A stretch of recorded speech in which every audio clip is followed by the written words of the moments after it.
Shadow learning സൊല്യൂഷൻസിലേക്ക് ഏവർക്കും സ്വാഗതം. CSEB 2024 ജനുവരി 13 നടത്തിയ പരീക്ഷയുടെ ക്വസ്റ്റ്യൻ പേപ്പറാണ്. ഇപ്പോൾ CSEB എക്സാമുകളെ സംബന്ധിച്ചിടത്തോളം 120 ക്വസ്റ്റ്യൻസ് ചെയ്യാനായി 2 മണിക്കൂറാണ് അനുവദിച്ചിരിക്കുന്നത്. അങ്ങനെയെങ്കിൽ 80 ക്വസ്റ്റ്യൻസ് ചെയ്യാനായി 1 മണിക്കൂറും 40 ക്വസ്റ്റ്യൻസ് ചെയ്യാനായി അരമണിക്കൂറും 20 ക്വസ്റ്റ്യൻസ് ചെയ്യാനായി 1/4 മണിക്കൂറുമാണ് അനുവദിച്ചിട്ടുള്ളത്. അതായത് ഒരു question 45 സെക്കൻഡുകളാണ് അനുവദിച്ചിട്ടുള്ളത്.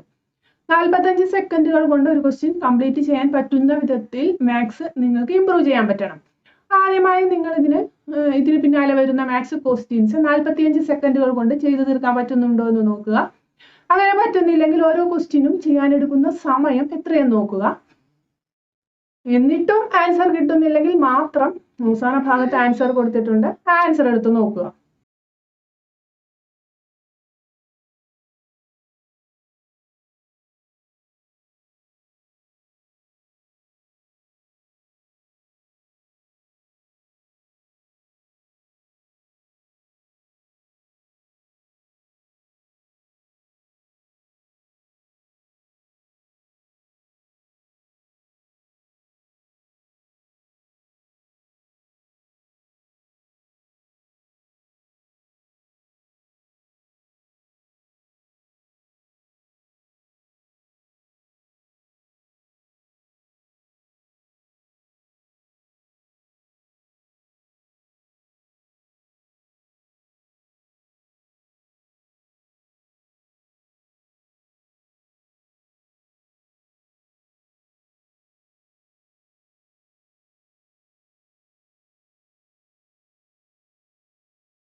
Complete the number series 3, 7, 23, 95.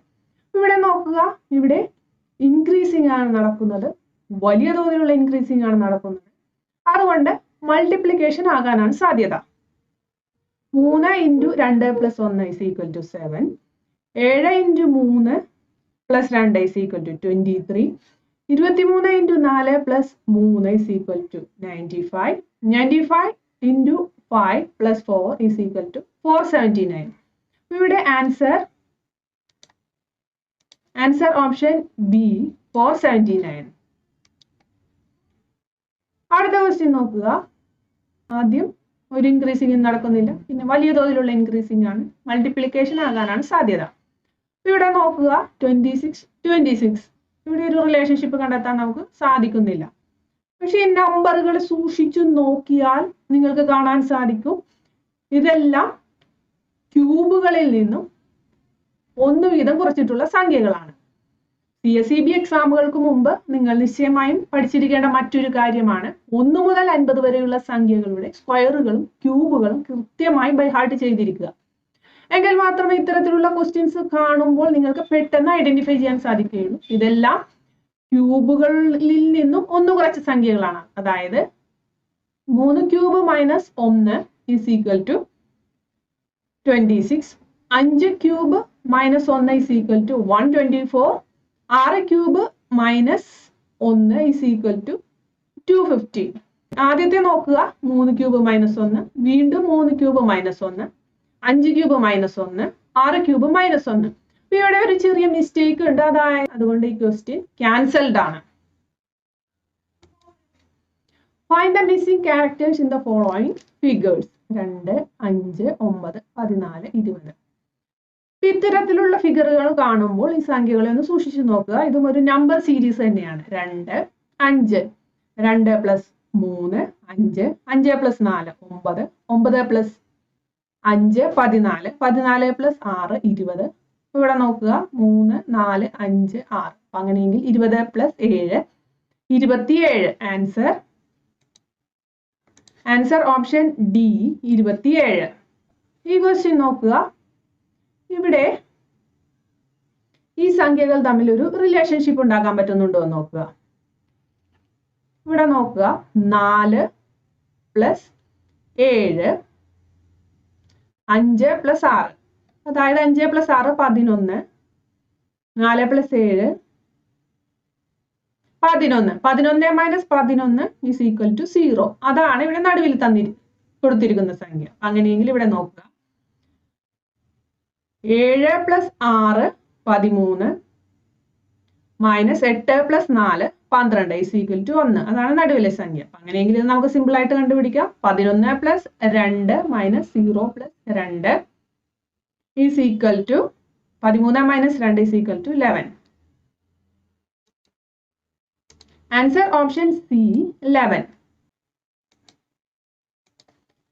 Love is written as 9, fair as 8. Hearted written in that language. ഇവിടെ നോക്കുക, CSEB എക്സാമുകൾക്ക് പോകുന്നതിന് മുമ്പ് നിങ്ങൾ നിശ്ചയമായും പഠിക്കേണ്ട മറ്റൊരു കാര്യമാണ് A മുതൽ Z വരെയുള്ള ആൽഫബറ്റുകളുടെ പ്ലേസ് വാല്യൂ, റിവേഴ്സ് ഓർഡറിലുള്ള പ്ലേസ് വാല്യൂ. പ്ലേസ് വാല്യൂ എന്നാൽ A = 1, B = 2, etc.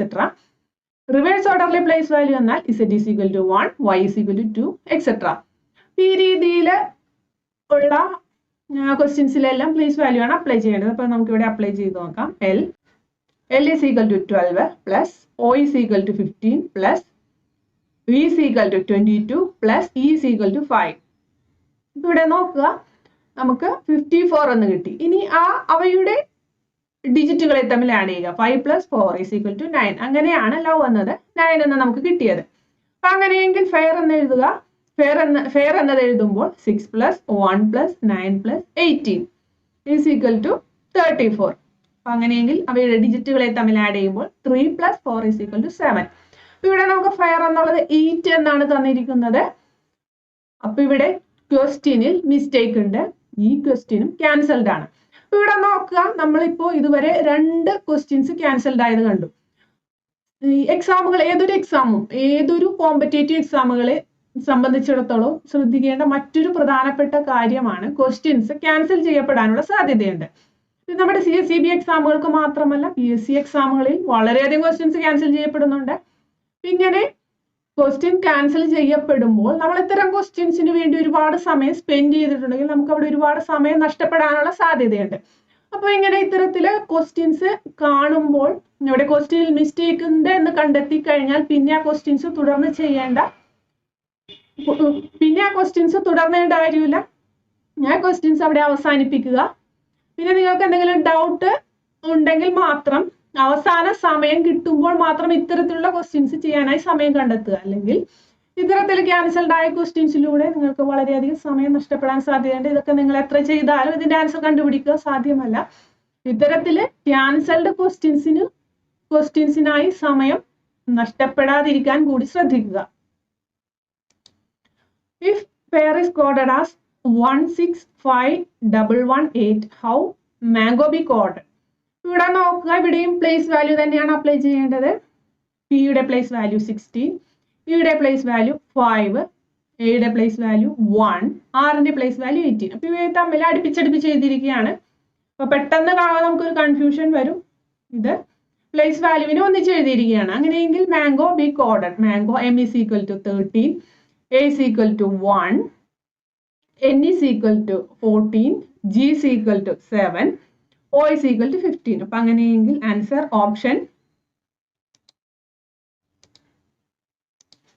Option D. Mouse is related to KPSTC. Light is related to M. അതിന് -2. M ന്റെ പ്ലേസ് വാല്യൂ 13 -2 11 പ്ലേസ് വാല്യൂ വരുന്നത് K.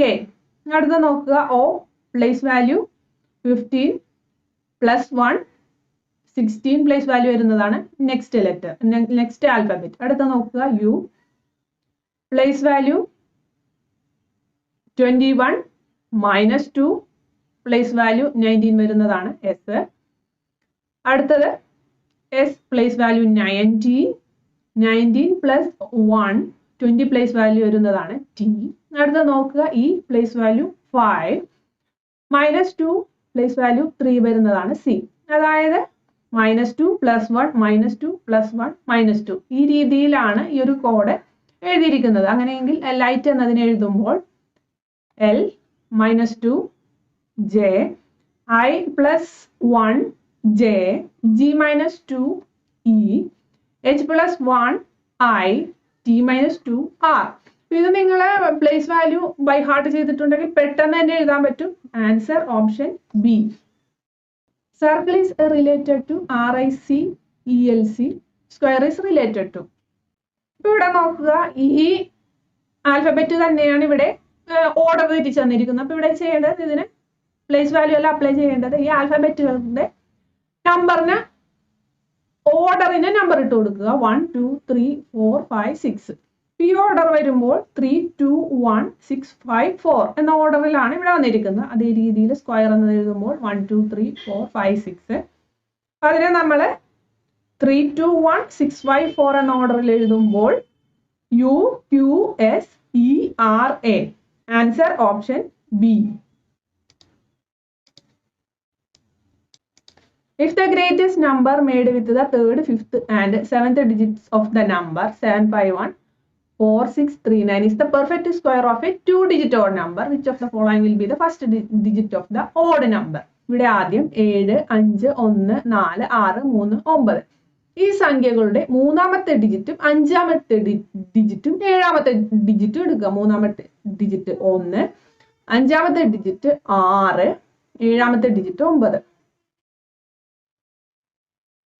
ഇവിടെ 1 6 9 ഈ ഡിജിറ്റുകൾ എടുക്കുക. ഈ നമ്പറുകളെ ഉൾപ്പെടുത്തിക്കൊണ്ട് ഒരു പെർഫെക്റ്റ് സ്ക്വയർ ആക്കുക. അപ്പൊ അവിടെ വരാൻ സാധ്യതയുള്ളത് 9 6 1. ഇതൊരു പെർഫെക്റ്റ് സ്ക്വയർ ആണ്. അതായത് 31 എന്ന നമ്പറിന്റെ പെർഫെക്റ്റ് സ്ക്വയർ ആണ് 961. അപ്പോ സ്ക്വയറുകൾ ബൈ ഹാർട്ട് ചെയ്തിട്ടുണ്ടെങ്കിൽ മാത്രമേ നിങ്ങൾക്ക് പെട്ടെന്ന് ഈ ക്വസ്റ്റ്യൻസ് ഒക്കെ ആൻസർ ചെയ്യാൻ പറ്റുള്ളൂ. 2 ഡിജിറ്റ് ഓഡ് നമ്പറിന്റെ സ്ക്വയർ ആണ്. അതായത് 31 എന്ന നമ്പറിന്റെ സ്ക്വയർ ആണ് 961. Which of the following will be the first digit of the odd number? അപ്പോൾ ഈ 961 എന്ന നമ്പറിന്റെ ഫസ്റ്റ് ഡിജിറ്റ് എന്ന് പറയുന്നത് 9. Answer option B 9. അപ്പൊ അതായത് ഈ ക്വസ്റ്റ്യൻ വളരെ സിമ്പിൾ ആണ്, പക്ഷെ ക്വസ്റ്റ്യൻ ഒന്ന് മനസ്സിലാക്കാനുണ്ട്. Select the relative group of letters on the given alternatives. A Z B Y C X D W. ഇവിടെ നോക്കുക, A1 Z26, B2 Y25, C3 X24, D4 W23.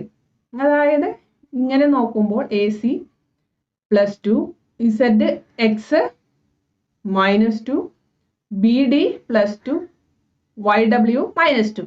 ഇങ്ങനെയാണ് ഈ ഒരു ഓർഡർ വരുന്നത്. അങ്ങനെയെങ്കിൽ EVFU എന്നുള്ളതിനെ എഴുതുമ്പോൾ E +2 G, B -2 T, F +2 H, U -2 S, GTHS.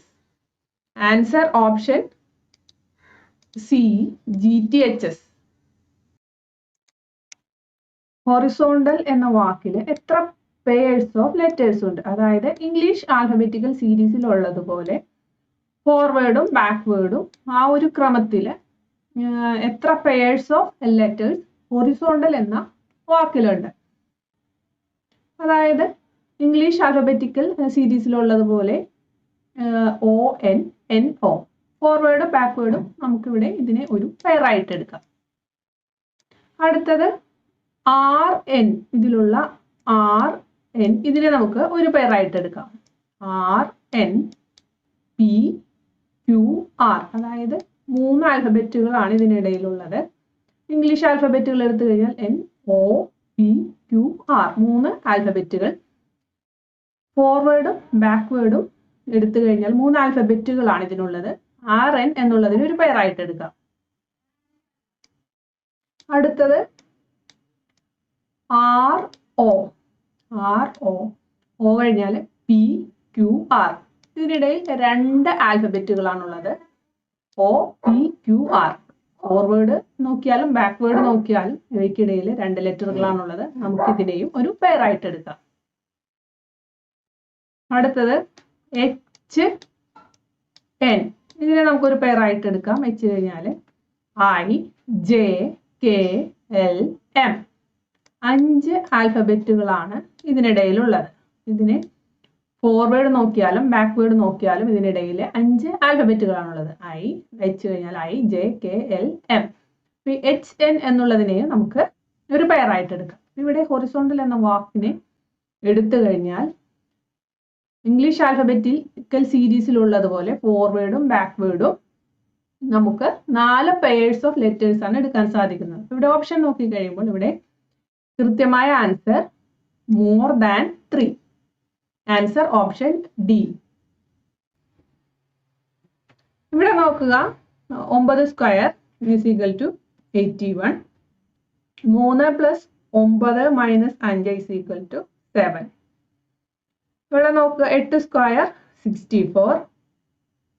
2 + 8 - 6 is equal to 4. ഇവിടെ നോക്കുക, 7 square 49. 4 + 7 - 5 is equal to 6. Answer option C, 6. ഇവിടെ നോക്കുക, ആദ്യം എല്ലാത്തിലും കോമൺ ആയിട്ടുള്ളത് BAN. അടുത്ത ലെറ്റർ നോക്കുക, BAN. ആദ്യം വരുന്ന ലെറ്റർ D. അപ്പൊ ഇവിടെ ഫസ്റ്റ് ആയിട്ട് വരുന്നത് BAND. പിന്നെ അടുത്ത് വരുന്നത് G ആണ്. ഇവിടെ G 2 എണ്ണം വരുന്നുണ്ട്. BANG, BANG. ഇതിൽ ആദ്യം വരുന്നത് A. ഇവിടെ രണ്ടാമത് വരുന്നത് ഇതാണ്. BANGL. മൂന്നാമത് വരുന്നത് ഇതാണ്. അടുത്തത് BANQT. അപ്പൊ ആദ്യം വരുന്നത്, നാലാമത് വരുന്നത് ഇതും, അഞ്ചാമത് വരുന്നത് ഇതും. അപ്പൊ ഇവിടെ നമ്മൾ ഓർഡർ നോക്കുകയാണെങ്കിൽ 4, 5, 3, 1, 2. Answer option B. Air is called green, green is called blue, blue is called sky, sky is called yellow, yellow is called water, and water is called pink. Then what is the color of clear sky? സ്കൈയുടെ colour എന്താണ്? Blue. ബ്ലൂവിനെ എന്തെന്നാണ് പറയുന്നത്? Blue is called sky. അപ്പൊ അങ്ങനെയെങ്കിൽ colour of clear sky എന്ന് പറയുന്നത് sky. Answer option C. B is the brother of D. D is the sister of E. E is the brother of F. How F is related to B? ഇവിടെ നോക്കുക. ഇവിടെ നമ്മൾ ഇത്തരത്തിലുള്ള problem വരുമ്പോൾ മെയിലിനെ സ്ക്വയറിലും ഫീമെയിലിനെ സർക്കിളിലുമാണ് സൂചിപ്പിക്കുന്നത്. ഒരേ ജനറേഷനിൽ പെട്ടവർ ഇത്തരത്തിലുള്ള വരകൾ ഉപയോഗിച്ചും, മുകളിലേക്കുള്ള ജനറേഷൻ ആണെങ്കിൽ ഇങ്ങനെയുള്ള വരകൾ ഉപയോഗിച്ചും, താഴേക്കുള്ള ജനറേഷൻ ആണെങ്കിൽ താഴേക്കുള്ള വരകൾ ഉപയോഗിച്ചുമാണ് സൂചിപ്പിക്കുന്നത്. ആ രീതിയിൽ നമ്മൾ എഴുതി കഴിയുമ്പോൾ B is the brother of D. B is the brother of D. B എന്നത് ബ്രദർ മെയിലാണ്, നമുക്ക് സർക്കിളിൽ സൂചിപ്പിക്കാം. B is the brother of D. ഡിയുടെ ബ്രദർ ആണ് B. D is the sister of E. D എന്നത് ഫീമെയിൽ ആണ്. ഇവിടെ ഒരു ബ്രദർ ആൻഡ് സിസ്റ്റർ ആണ്. D is the sister of E. ഇയുടെ സിസ്റ്റർ ആണ് D. E is the brother of F. E എന്നത് മെയിൽ ആണ്. E is the brother of F. എഫിന്റെ സഹോദരനാണ് E. How is F related to B? എഫും ബിയും തമ്മിലുള്ള ബന്ധം എന്താണ്? എഫിന് ബിയുമായുള്ള ബന്ധം എന്താണ്? ഇവിടെ നോക്കുക, എഫിന്റെ ജെൻഡർ ഏതെന്ന് വ്യക്തമാക്കുന്ന സൂചനകളൊന്നും നമുക്ക് തന്നിട്ടില്ല. ബി മെയിലാണ്, ഡി ഫീമെയിലാണ്, ഇ മെയിലാണ്. പക്ഷെ എഫിന്റെ ജെൻഡർ നമുക്ക് വ്യക്തമല്ല. അതുകൊണ്ട് ഇതെല്ലാം ബ്രദേഴ്സ് ആൻഡ് സിസ്റ്റേഴ്സ് ആണ്. ഇവരെല്ലാം ഒരേ ജനറേഷനിൽ വരുന്നവരാണ്. ഒന്നുകിൽ എഫ് എന്നത് ബിയുടെ ഒന്നുകിൽ ബ്രദർ ആകാം അല്ലെങ്കിൽ സിസ്റ്റർ ആകാം. Answer option C, brother or sister. Megha remembers that her elder brothers birthday is after 15th but before 18th of February, while her brother remembers that his brother's birthday is after 16th but before 19th February. On which date is Megha's elder brother's birthday? മേഘ ഓർക്കുന്നത് ബ്രദറിന്റെ birthday 15th-നും 18th-നും ഇടയിലാണ്.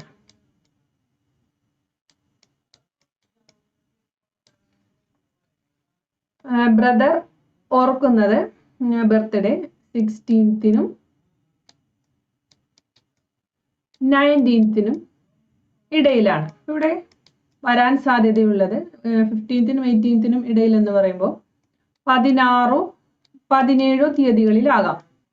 ഇവിടെ 16-നും 19-നും ഇടയിൽ എന്ന് പറയുമ്പോൾ 17 18 തീയതികളിലാകാം. ഇവിടെ common ആയിട്ട് വരുന്നത് 17 ആണ്. അപ്പൊ ബർത്ത്ഡേ എന്ന് പറയുന്നത് B 17th. A bus for Ernakulam leaves every 30 minutes from Tambanur bus station.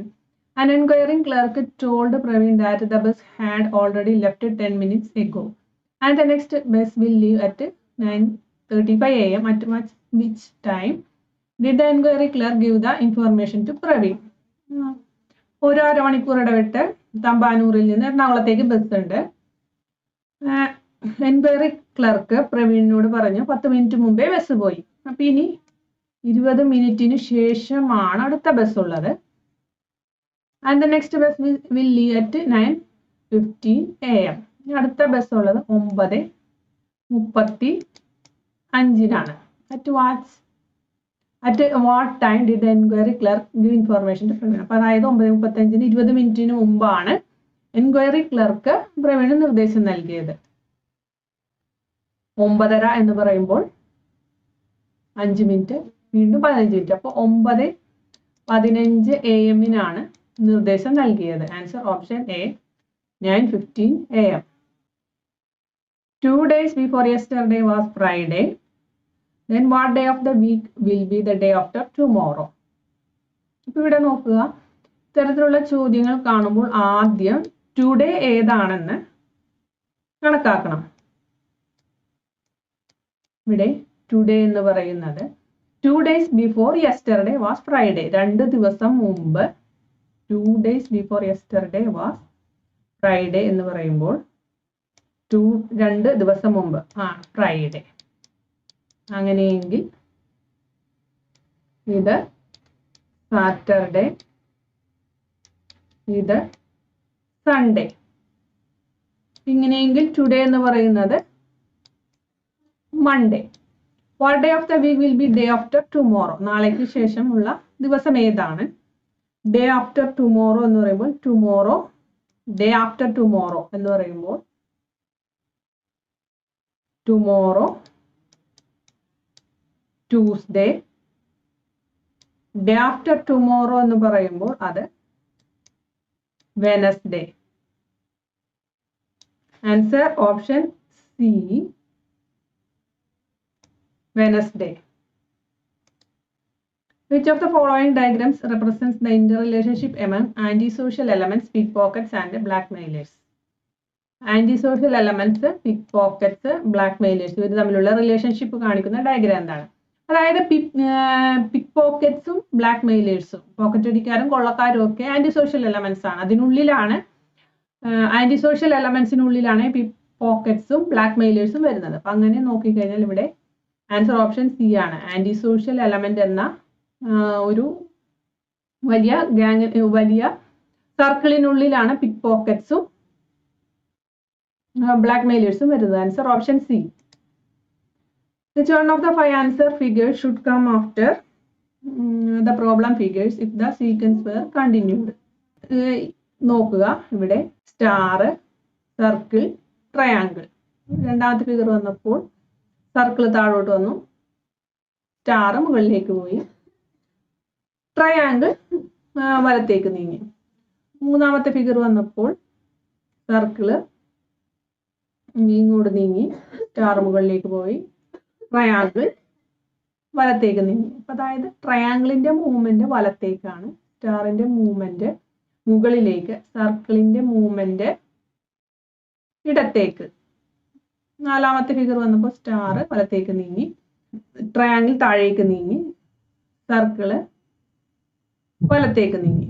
അടുത്ത ഫിഗർ വന്നപ്പോൾ സ്റ്റാർ ഇങ്ങോട്ട് നീങ്ങി, സർക്കിള് മുകളിലേക്ക് നീങ്ങി, ഡയഗ്രാം സർക്കിള് മുകളിലേക്ക് നീങ്ങി, ട്രയാങ്കിൾ താഴേക്ക് നീങ്ങി. ഈ രീതിയിലാണ്. അപ്പൊ അതായത് സ്റ്റാറിന്റെ മൂവ്മെന്റ് എന്നുള്ളത് മുകളിലേക്ക്, ഈ ഒരു പൊസിഷനിലാണ് സ്റ്റാറിന്റെ മൂവ്മെന്റ് വരുന്നത്. ഇങ്ങനെ പോയി, ഇങ്ങനെ പോയി. സർക്കിളിന്റെ മൂവ്മെന്റ് നോക്കുകയാണെങ്കിൽ താഴേക്ക് ഇങ്ങനെയാണ് സർക്കിളിന്റെ മൂവ്മെന്റ് വരുന്നത്. ഇനി ട്രയാങ്കിളിന്റെ മൂവ്മെന്റ് നോക്കുകയാണെങ്കിൽ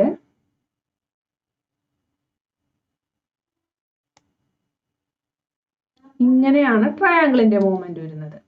അപ്പൊ അങ്ങനെയെങ്കിൽ അടുത്ത ഡയഗ്രത്തില് വരേണ്ടത് സ്റ്റാറിന്റെ മൂവ്മെന്റ് ഇവിടെ നിന്ന് ഇങ്ങോട്ട് അടുത്തത് ഈ പൊസിഷനിന്റെ അടുത്ത പൊസിഷൻ, അതായത് ഈ ഒരു പൊസിഷനിലാണ് സ്റ്റാർ വരേണ്ടത്.